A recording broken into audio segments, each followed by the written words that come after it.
తెలుగు ప్రజలారా, ఈరోజు మీ అందరికి ఒక చిన్న స్టోరీ చెప్తాను. ఇది కథ కాదు, నిజంగా జరిగింది. RG Kar medical college and hospital కలకత్తాలో ఒక సెకండ్ ఇయర్ పీజీ అమ్మాయి 36 అవర్స్ డ్యూటీ చేస్తుంది. సో తను చాలా టైర్డ్ అయిపోయి కాసేపు పడుకుందామని చెప్పేసి 2 o'clock అర్ధరాత్రి 2 o'clock సెమినార్ హాల్కి వెళ్ళింది. ఎందుకంటే గవర్నమెంట్ కాలేజెస్లో ప్రాపర్ డ్యూటీ డాక్టర్స్ రూమ్ ఉండదన్నమాట. ప్రాపర్ వాష్రూమ్స్ కూడా ఉండవు, ఇంకా చాలా ఉండవులే, అదొక పెద్ద స్టోరీ.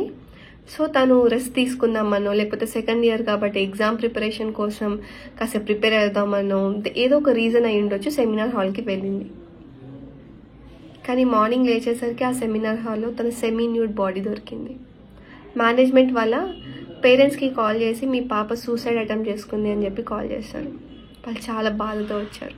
3 hours దాకా డెడ్ బాడీని చూడనివ్వలేదు. చూసాక ఒక్కసారి వాళ్ళ పేరెంట్స్ ఏమన్నారో వినండి మీరే.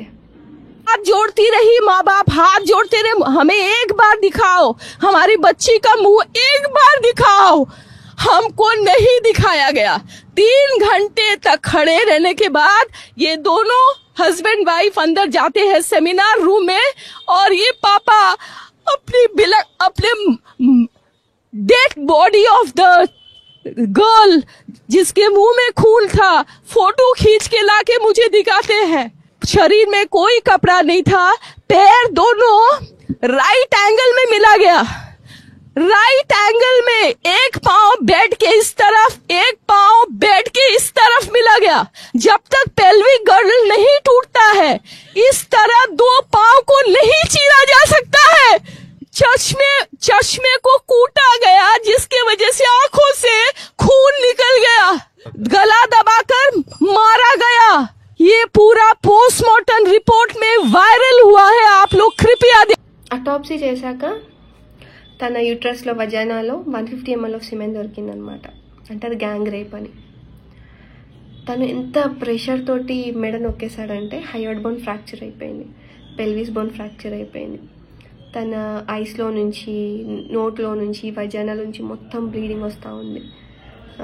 తను గ్లాసెస్ పెట్టుకుంది. లిటరల్లీ ఎంత ఫోర్స్ఫుల్గా కొట్టాడు అంటే ఈ గ్లాస్ పీసెస్ అని తన ఐస్లో ఉన్నాయన్నమాట. తను ఎంత సఫర్ అయి ఉంటుందో ఆ రేప్ చేసేటప్పుడు.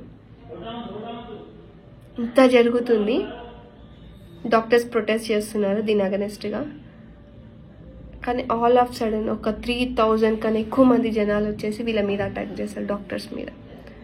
ఆ సెమినార్ హాల్ మొత్తం డిస్ట్రాయ్ చేసేసారు ఎవిడెన్సెస్ దొరకకుండా. అసలు ఎవరిని ప్రొటెక్ట్ చేద్దామనో, ఈ 3000 పీపుల్ని తలుచుకుంటే నాకు భయం వేస్తుంది. ఆ 3000 పీపుల్ అటువంటి ఇన్సిడెంట్ని సపోర్ట్ చేస్తున్నారు, అటువంటి పర్సన్ని ఎంకరేజ్ చేస్తున్నారు. అంటే వాళ్ళ ఫ్యామిలీ గురించి ఆలోచించండి. అంటే ఈవెన్ ఈ 3000 పీపుల్ ఇట్లాంటి ఇన్సిడెంట్ మళ్ళీ చేయడానికి రెడీగా ఉంటారు. సో ఆ వెస్ట్ బెంగాల్లో ఉన్న గవర్నమెంట్ అంతా వీళ్ళందరికీ సపోర్ట్ చేస్తున్నట్టే. సో ఎంత హారబుల్ సిచ్యువేషన్ ఇది.